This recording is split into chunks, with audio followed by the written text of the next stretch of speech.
এখানে একটু চিকেন বানাবো সেই কারণেই চলে এসেছি। কারণ আমার মেয়ে আগাগোড়াই চিকেন খেতে একটু বেশি পছন্দ করে, কিন্তু মাছ খেতে আবার পছন্দ করে না। তাই সানডেতে চিকেন হবে না বাড়িতে তা কি করে হয়? সেই কারণে ওর বাবাকে বায়না করে, করে চিকেন আনিয়েছে।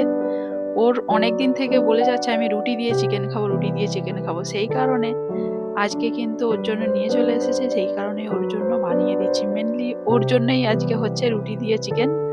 আর আমরা কিন্তু ভাত খাবো। পাশে ভাত বসিয়ে দিয়েছি।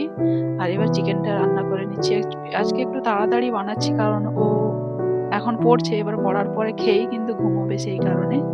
আর চিকেন দিয়ে রুটি তোমাদের কেমন লাগে অবশ্যই কমেন্ট বক্সে কমেন্ট করে জানিও কিন্তু। শীতের মরশুমে এই হালকা ঠান্ডাতে কিন্তু রুটি আর চিকেন আমার তো বেশ ভালোই লাগে। তবে কিন্তু আমি রুটি আজকে খাবো না। মেইনলি মেয়ের জন্য আর ও জেঠু খাবে সেই কারণে। আর এখানে দেখো সাদামাটা ভাবেই একবারে রান্না করছি কারণ রুটির সঙ্গে খাওয়ার জন্য ঝোল থাকবে না। আর সেই কারণে একটু ধনেপাতাও দিয়ে দিলাম। ধনেপাতাটা বিশেষ করে চিকেন কষার সঙ্গে একটু বেশি ভালো লাগে, সেই কারণেই দিলাম। আর শীতের মরশুমে তো প্রায় বলতে পারো ধনেপাতা প্রচুর পরিমাণে বাজারে তো দেখতে পাওয়া যায়।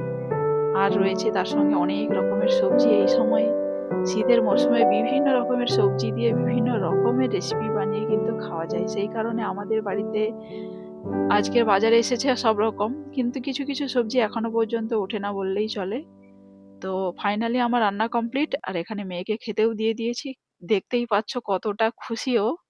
আর বাচ্চাদের মাঝে মাঝে বায়না কিছু নিজে বড়দেরকে শুনতে হয়। যাই হোক, ভিডিওটা এই পর্যন্ত। ফিরবো নতুন এক ভিডিও নিয়ে। ততক্ষণে সবাই ভালো থাকবে, সুস্থ থাকবে। টাটা।